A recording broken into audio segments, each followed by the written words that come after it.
it's interesting as we go through life. Have you ever noticed that sometimes we're in a hurry to get to the next thing, and we don't always appreciate where we're at? Have you ever been to that place in life where you don't like where you're at right now? And it begins to affect you. You don't like waiting. You like the promise. You want the promise, but you don't like waiting, and you just wish it would be here now. Wouldn't it be great if God always answered our prayers like this? How many would be up for that? You know, God, I need help with the bills this week. And all of a sudden, there's money. And you're like, yes. Or maybe you're sick. How many of you are miserable sick people? I'm a miserable sick person. Ask my wife. Oh, and by the way, my wife, she's not just beautiful, which she is, but this woman, I want you to, has put up with me. You guys, you get to put up with me on like Sunday after Sunday, which again, I am so grateful you keep coming back. She puts up with me every single day, and yesterday, we celebrated 22 years of marital bliss. And the clapping is for her, because she's put up with this for so long. And what fun is that? Wow. So I can, you know, yeah, I'm just amazed. And again, I love you, honey. So grateful she stuck it out. She's still waiting for the promise, but it's getting better. Now I totally lost where I was, but that's okay. I'll just keep going. We hate waiting. We want it now. Sometimes it happens in relationships. We don't like where we're at now in a relationship. We just wish we would be somewhere else. And sometimes we allow the now to affect how it is that we choose to live, what decisions we make, how we respond, how we react, because we don't like the now. And I believe that if we're going to be people of faith, if we're going to walk in this area where we see the promise of God, we need to be willing to be patient, to see beyond the now. How many know you can blow up your future by a foolish decision in the now?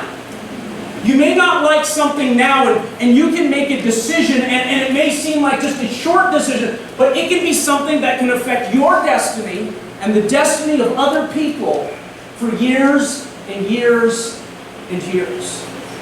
Because we can't live beyond the now.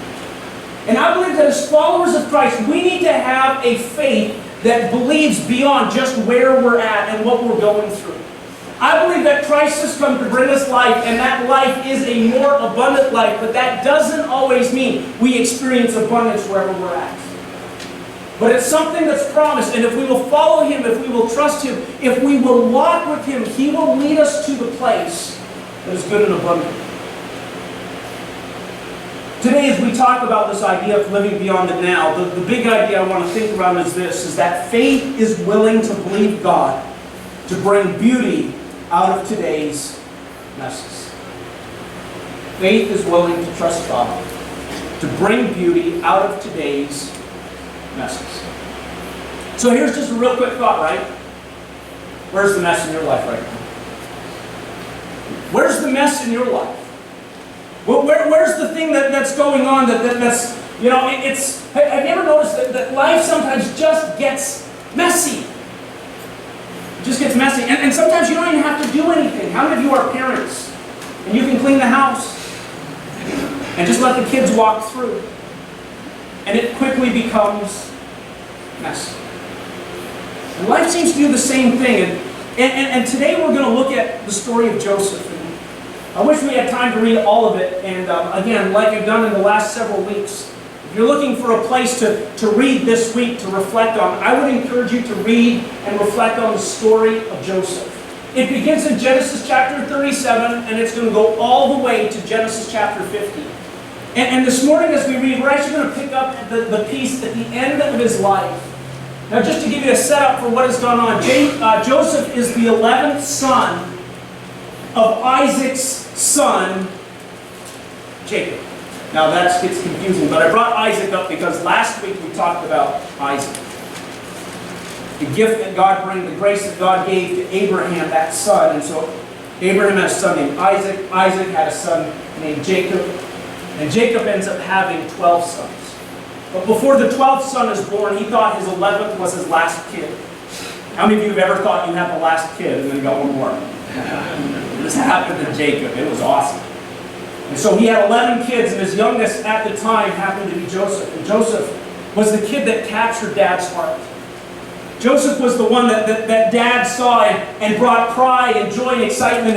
And one of the things that he did is he began to lavish things upon Joseph. And that kind of bothered his brothers because they thought, hey, you know, we've got all this stuff, we've been around for so long, and we don't get treated like you.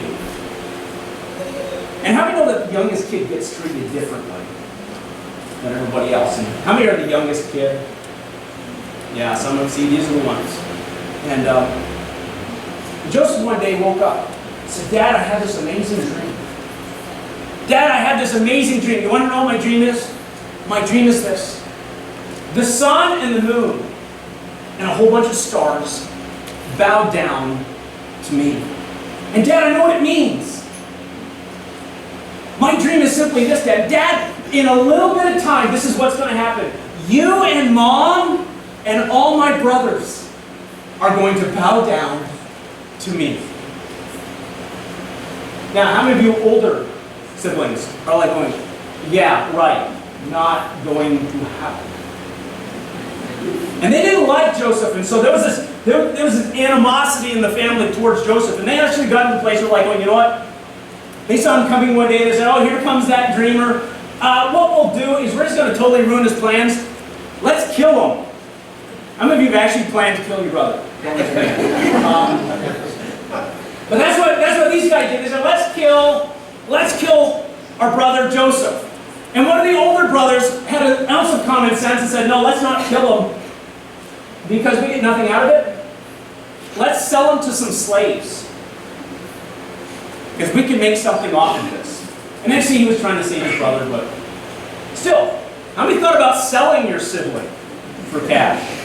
Yeah, see some of us, yeah, you raise your hand on that one. You're like, oh yeah, please, take them. I'll pay you. No, that's babysitting, sorry. So anyways, you got this story goes on, and so they pretend to kill Joseph. And they say, what's going to become of his dream? And so here he is. He ends up in a pit, ends up the coat that his dad gave him, the coat of many colors. They put blood on it, take it back to Dad, and said, Dad, Joseph's dead. But Joseph's life didn't end. It actually began. It began kind of in a new direction.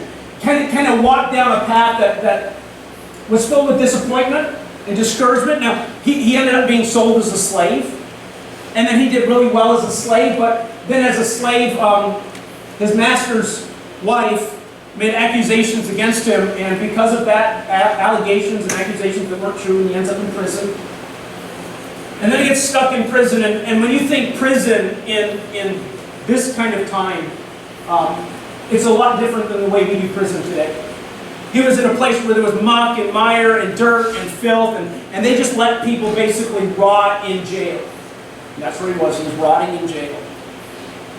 And then all these circumstances, and finally through a whole bunch of different circumstances, the Pharaoh of Egypt has a dream, and Joseph interprets the dream, and he goes quickly from a prisoner, and he starts living in the palace. It's the second in command over all of Egypt, and all these wonderful things. And his brother have to come begging to him to get wheat, and sure enough, this great reunion. For those who know the story, it's an amazing story. Well, what ends up happening is they end up relocating to Egypt, the whole family, all 12 brothers, or the 11 other brothers, because the 12th one comes along. They all get to Egypt. And while they're in Egypt, Jacob dies. And the boys are thinking, okay, what's going to happen now? Dad's dead.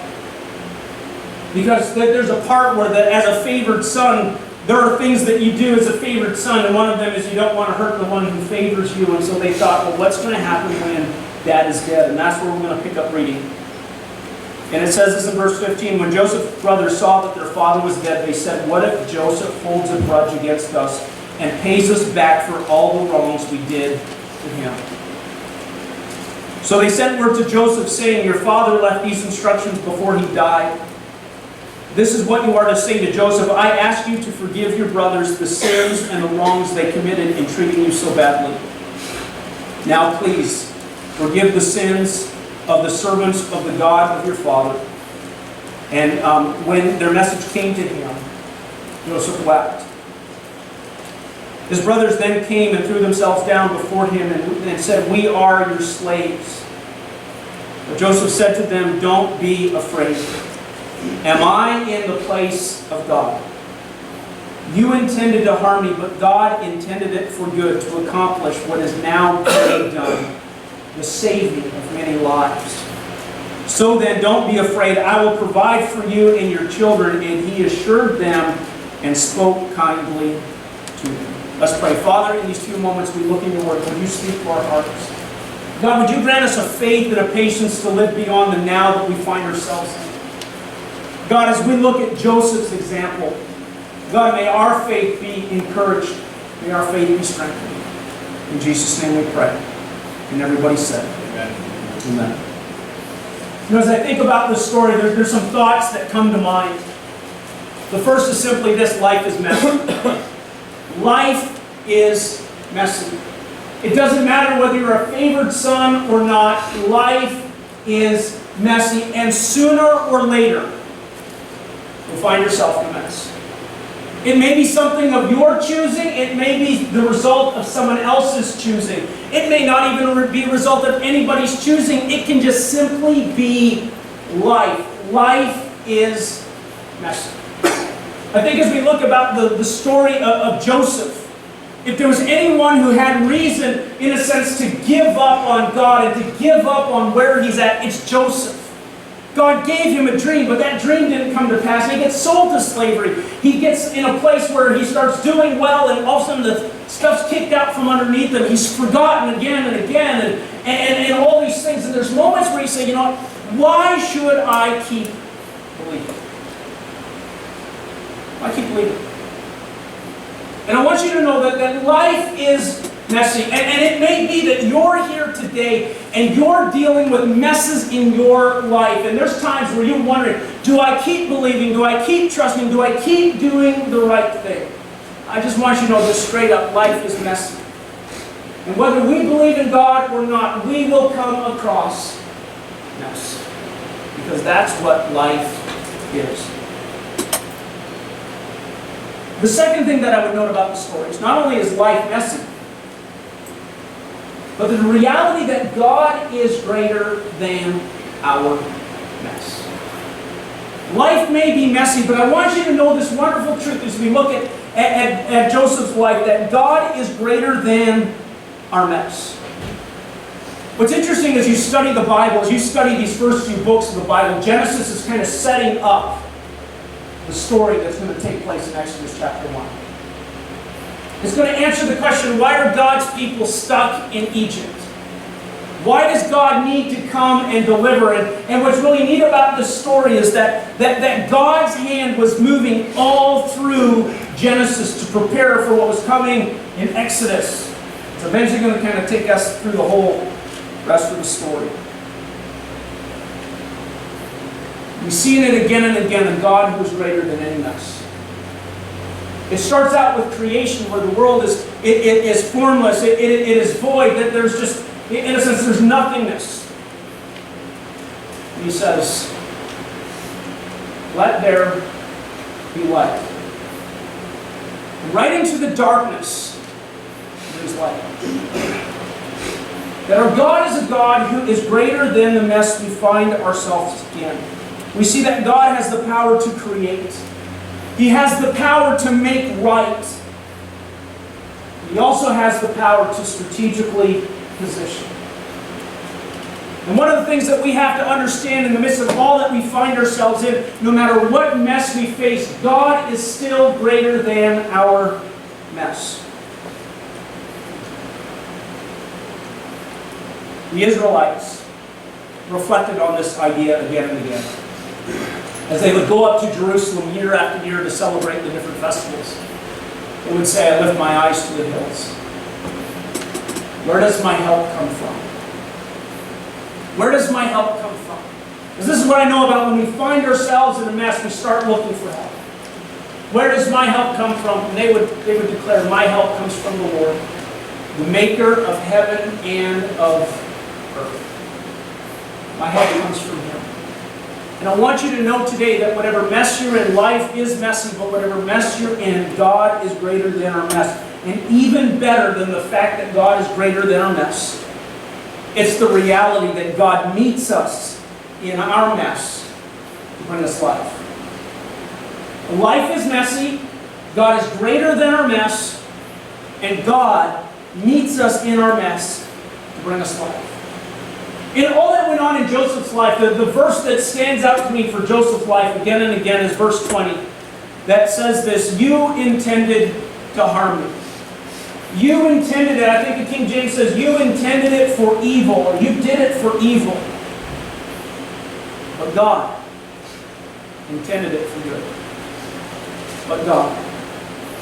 And the great news about this story is that in our lives, even though we may be confronted with messes, even though life may be messy, God is greater. And not only is He greater, but He longs to be involved in our lives.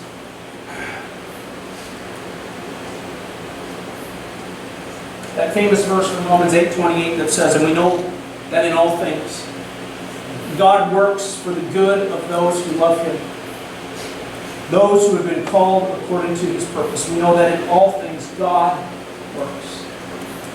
And what I love about this verse is the simple fact that God is at work. There's something I've come to know about this journey, a truth that kind of holds me through this, is that God is at work even when I'm not aware of it. I'm here grateful that God doesn't have to work just when you're aware of it. But He can work when you're not aware of it. And God is always at work, and in our lives, as we have chosen to love Him and follow Him, He begins to work all things together for the good. To make something good, to make something beautiful about the messes we find ourselves in. We see this in the fact that Jesus came. That God meets us in our mess, that God left heaven to come to earth. I love how John writes about it in John chapter 1. In the beginning was the Word was with God, the Word was God, and the Word became flesh and made His dwelling amongst us. God met us in our mess. And the word dwelling there carries the idea that He pitched His tent. He came and He stayed in our midst. He came to abide. He came to live with us. He came to walk with us. And no matter where He journeys, He comes to meet us in the midst of the mess of life in order to bring us to His life, to bring something beautiful out of it. You see, we serve a God who comes near and brings beauty. You know what I'm praying for your life? I'm praying for the beauty of God to be manifest in spite of all the messes you find yourself in. The beauty of God. Have you ever gone out and just into the... I was in the woods the other day. I love being in the woods. We got woods now, so I can be in the woods. Just looking at the trees and all the creation going, you know, this is just absolutely amazing. I find incredible beauty, and when I am captured by beauty, my heart is at peace. Have you ever noticed that? When you see beauty, there's a way that it just begins to bring peace to our hearts as we begin to gaze upon all that God has done. And I believe that what God wants to do in our lives is that He's wanting to work in such a way that even in the messes of our lives, that He brings a beauty that is so great that our hearts rest at peace. Even when we don't see the final picture. And this is what I love about Joseph. He never saw it. He had this dream. And that dream had a way, I'm sure there are moments where the dream dies. Is there going to be anything beautiful and wonderful about my life? God says, don't give up yet. I'm not done. I'm not done. You see, faith is willing to believe God to bring beauty out of today's messes. And I think that there's some things that we can learn from Joseph. There are things that we can do to help us find beauty even out of the mess we may find ourselves in today. And the first thing that I think we need to do is simply surrender our messes. We need to take our messes to God. We need to take all of our stuff to God. Our good moments, our bad moments. Those, you know, sometimes in life we try to hide the messies from God. I know we try to hide the message from other people. And sometimes we do it to God.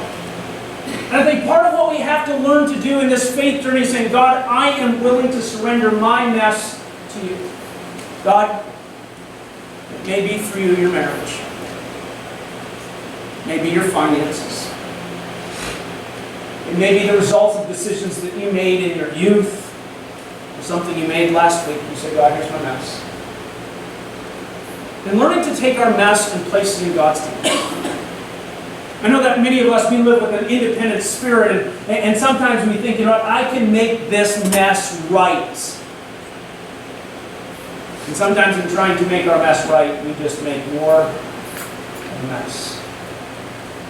And learning to say, God, here's my mess. God, I need you to lead me and guide me and direct me so that you can bring beauty out of this mess. I think as we look at Joseph's life, we learn not only the importance of surrendering our mess, but learning to walk with integrity. I know that the temptation is that when our lives are messy, we give in. And we say, you know, why should I stay true to my word? Nobody else is. Well, why should I live this way? Why should I withhold myself withhold from myself this pleasure? Things are messy already. Why not just give in? And as you look at Joseph's story, you'll see again and again and again, even though we find him in the mess, he chose to maintain his integrity. He recognized that he wasn't just walking before men, but he was walking before God, and God sees and God knows. Part of it is saying, you know what, I am going to choose, even though other people may not appreciate, or even though they might think I'm foolish, I will still choose to live with integrity before God. I will still live rightly before Him. You see, I'm convinced that integrity opens doors to new destinations. That integrity opens doors. This is what happens in Joseph's life. That his integrity opened doors for new opportunities. Sometimes it seems to go to the plus side, sometimes it seems to go to the negative side. When he maintained his integrity with with Potiphar's wife, there was a new door of opportunity that was opened in the prison. He didn't see it as a problem, it became a new opportunity. And in that place he began to rise up. And from that place he was able to end up in the palace. You see, integrity opens doors to new destinations. And sometimes you think, I don't know, why should I maintain my integrity? But God uses our right walking before Him to lead us to the place, to position us, to bring us to the place He longs for us to be. Thirdly, we need to learn to participate in the dreams of others.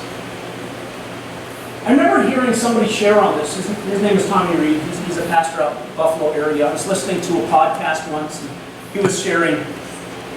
And he made a statement that just kind of rumbles around in my head, and it sticks with me all the time. And that is this: if you want to live your dream, you sometimes have to become a part of someone else's. If you want to live your dream, you sometimes have to become a part of someone else's. That's what happens to Joseph. He starts out with a dream. But because he gets involved in the dreams of other people, he ends up in the place that God wants him to be. And I think sometimes in our lives, we can be so focused on our own worlds and trying to get our own things to the place where we want them to be. And we think, boy, if I give my time over here, or if I take advantage of this opportunity, it's not going to work out for me. God sometimes says, listen, when you get involved in the dreams of others, I'm going to open doors so that you can experience a greater opportunity. And this is why I think it's so important, because again, sometimes when we're in our mess, we get so caught up with our mess that we look at our own selves. And God says, don't get consumed on your own self. Become a part of someone else's life. Begin to serve. This is why I believe that even when things are rough, we need to keep serving. We need to keep loving. We need to keep sharing. We need to keep giving. Because as we do, God takes those seeds. God begins to stir and work, and He begins to bring about something that's amazing. The last thing that I would know, turning our messes into something that's beautiful. We surrender our messes, walk with integrity, participate in the dreams of others, and lastly, be gracious to everyone. Be gracious to everyone. We've talked a little bit about grace. What is grace? They were talking about this in Sunday school, in the adult CE the other few weeks ago. And as I think about being gracious, I think of it as a part of giving people better than what they deserve because you love them. Because of love, you're willing to give something better than they deserve. How many of you met people that deserve less than the best? They might have wronged you. They might have hurt you. There's lots of reasons. And if anybody had a reason, Joseph had a reason. Did you know that Joseph didn't get to see his mother ever again because his brothers threw him in a pit? Did you know that? He never got to see his mom again. Because of what his brothers did, he was robbed of something for the rest of his life. What do you do when someone has wounded you for life? Lash out at them? Isolate them? Ostracize them? Bring it up again? Annoy them? Joseph's brothers are likely concerned. Dad's dead now. Mom's gone. Who's going to keep Joseph from exacting revenge upon us, holding a grudge? And Joseph's like, you know what? I know you don't deserve this, but I'm still going to be gracious to you. I think this is why it's so important for us. If we are going to find beauty in the midst of our mess, we need to learn to forgive others. We need to learn to release those who have caused us or maybe brought us to that place where we find ourselves in that mess. The reason for the mess is this person. Yet grace says, you know what? My destiny is not linked to those who caused the mess. My destiny is linked to the one who is greater than my mess. If he says forgive and love, and you know what I'm going to do? I'm going to forgive and love. I'm going to be gracious. And I think sometimes what we need to learn to do if we are going to experience beauty out of today's messes, we just need to learn to be gracious. And that includes forgiving. See, God will be able to take anything that's messy in our life and work to turn it to good if we will trust Him and follow Him and love Him and honor Him. And part of that means, okay, God, my problem is yours. I give it to you. Help me love other people and release those who hurt me. You see, faith is willing to believe God to bring beauty out of today's messes. See, I just think, what could God do with your mess? Some of you feel like you're in the midst of a mess and you're like going, I don't know. Or you might have been caught up in a mess. You're like, it's defined me, it's keeping me, it's holding me. It's not allowing me to get to the place that I know God would have me. Life is messy. God is greater than our mess. And He longs to meet us right here. Part of it is saying, God, okay, here's my heart. Here's my mess. Would you lead me and guide me? Would you help me to walk rightly before you? Or would you help me not to isolate myself, but to become a part of what you're doing? God, would you help me be gracious?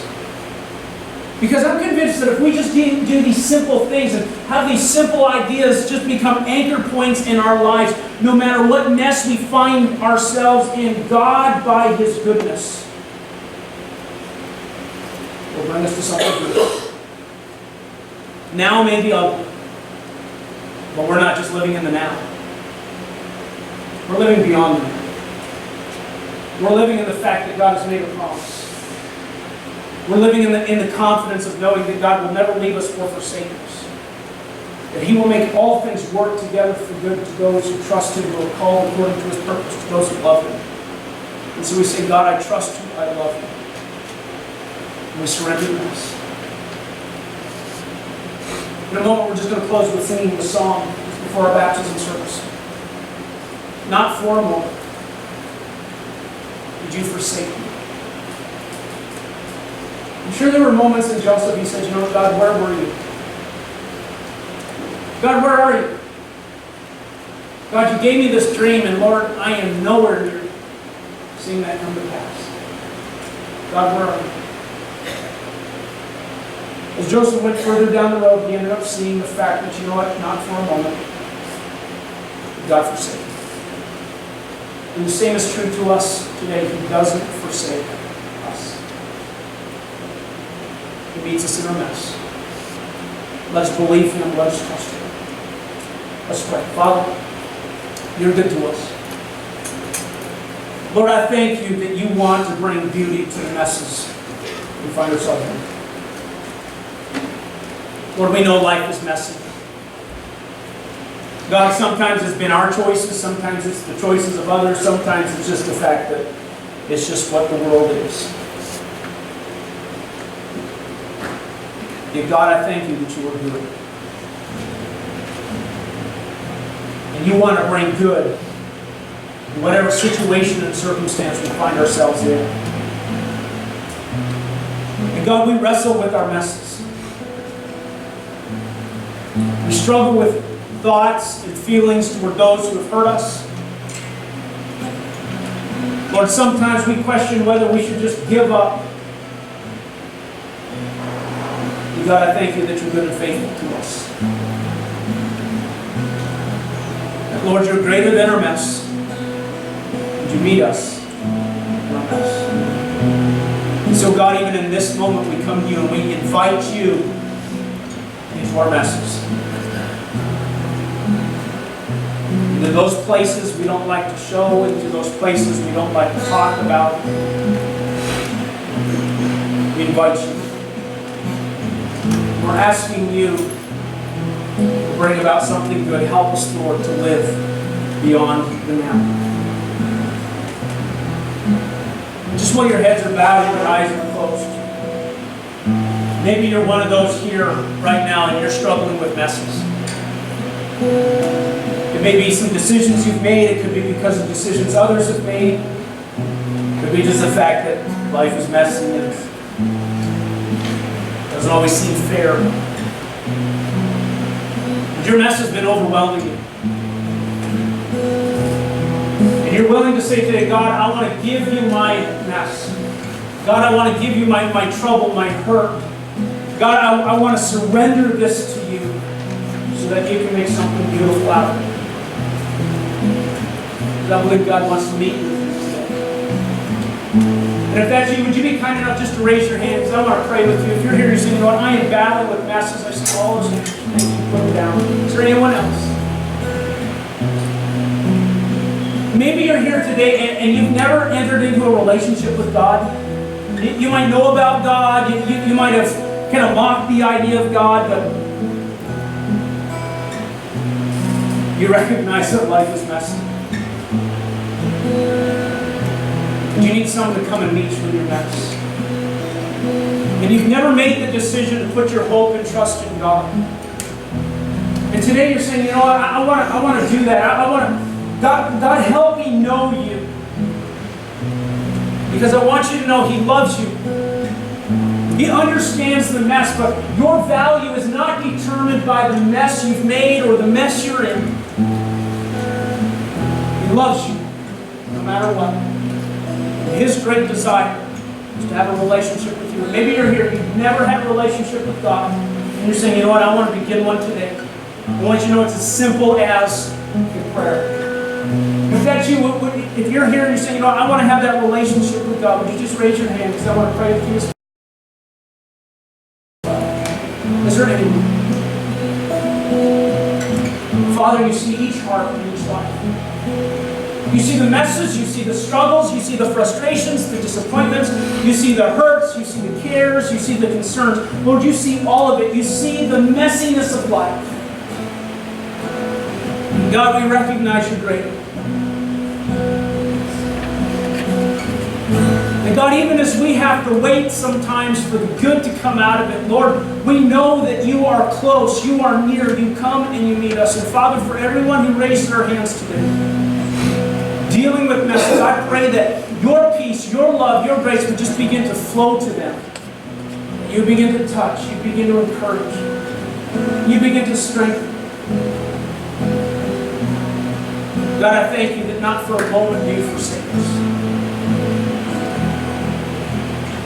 God, we rest in that. And we surrender our messes to you.